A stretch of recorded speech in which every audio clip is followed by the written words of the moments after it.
Today we're going to be working on this LG front load washer, and the complaint is that it's filling in with water but it doesn't do anything else. It locks the door but the drum does not move.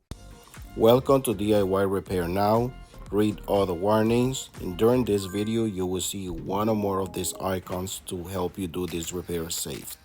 So the first thing we're going to do is go ahead and pull the washer out and check everything behind this washer. Once we're able to get to the back, we're going to go ahead and disconnect the washer to avoid electric shock. Now we're going to go ahead and remove this back panel. There's 4 Phillips screws. Just go ahead and use a Phillips screws or use your drill with a Phillips bit.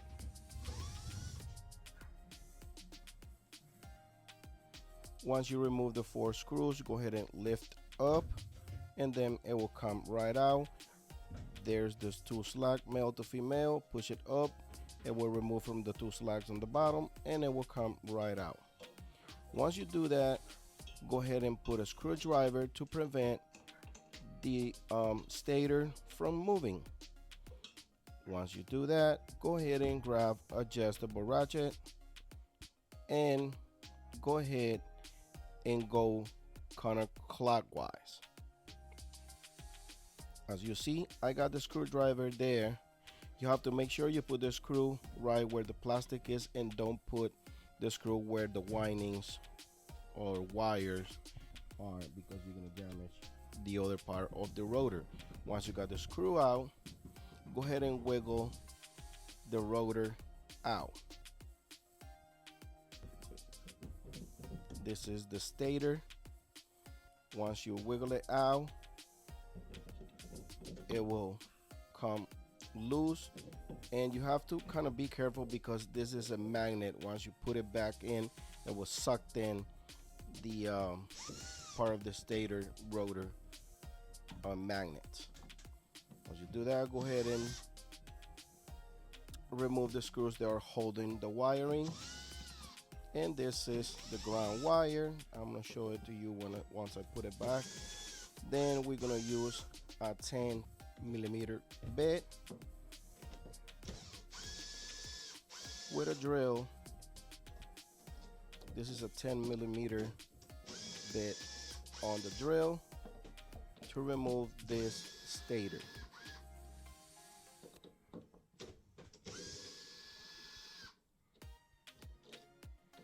Once you remove all screws from the stator rotor, it will come right out. And this is our sensor. Go ahead and take pictures before you remove this wire. We will go ahead and start installing the new position sensor. The reason why the drum is not moving is because this sensor is not working right. So we're going to go ahead and detach these tabs. They are holding this sensor in place.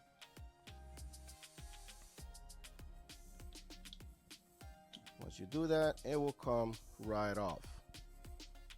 Now we're going to go ahead and put our new sensor. There's the part number on the back, and I'm also going to go ahead and put the part number on the link of this video. Go ahead and put the sensor where it needs to go.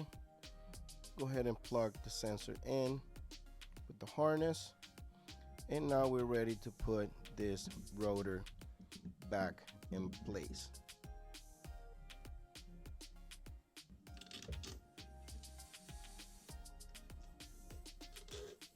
Once you got it in place, go ahead and put all the screws back in. And as you see, I'm kind of go and put the screws like across from one to the other one. In the same way, you're gonna go ahead and tie the screws. You tie one on the top, then you go one on the bottom, then we'll go right next to it, just like when you do the tire of your car. The same way. That way it goes tight all evenly. I'm adjusting the drill to make sure. I'm gonna put some torque on it. Either way, I'm gonna go ahead and tighten it hand tie with 10 millimeter 10 millimeter ratchet. There we go. There's the 10 millimeter ratchet. And again, I'm gonna go ahead and put some torque on it. Try not to over tighten it because it can crack the plastic. I mean, this is made by plastic, but you know, it's a very thick, strong plastic, but try not to over tighten it because you can break the stator supports. Once you do that, go ahead and install these brackets that and hold the wires in place. Remember, they're all Phillips screws. This is the ground wire that I was telling you about earlier, and this is all the straps that holds the wiring in place. This is the last screw for that wiring,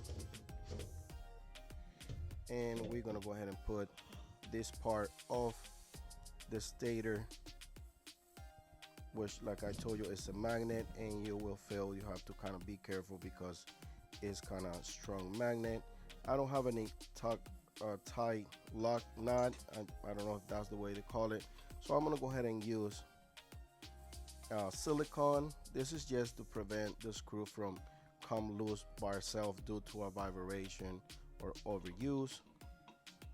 Once you do that, go ahead and start tying it, the screw in with your adjustable wrench, or I believe this is a 1/2 inch. I don't remember what size the screw is, but this is the way I do it.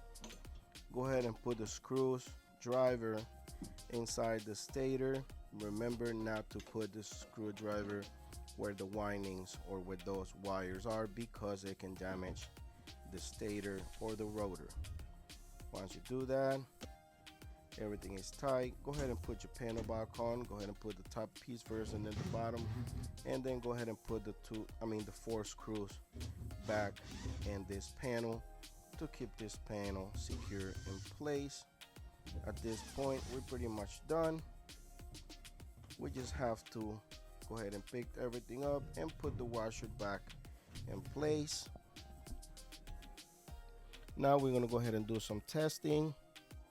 Remember, at first this washer was not moving the drum at all, or it was just moving it for a little bit just to start sensing, and then it wasn't doing anything else. But you see right now the clock is going down, and we got this washer to wash clothes again.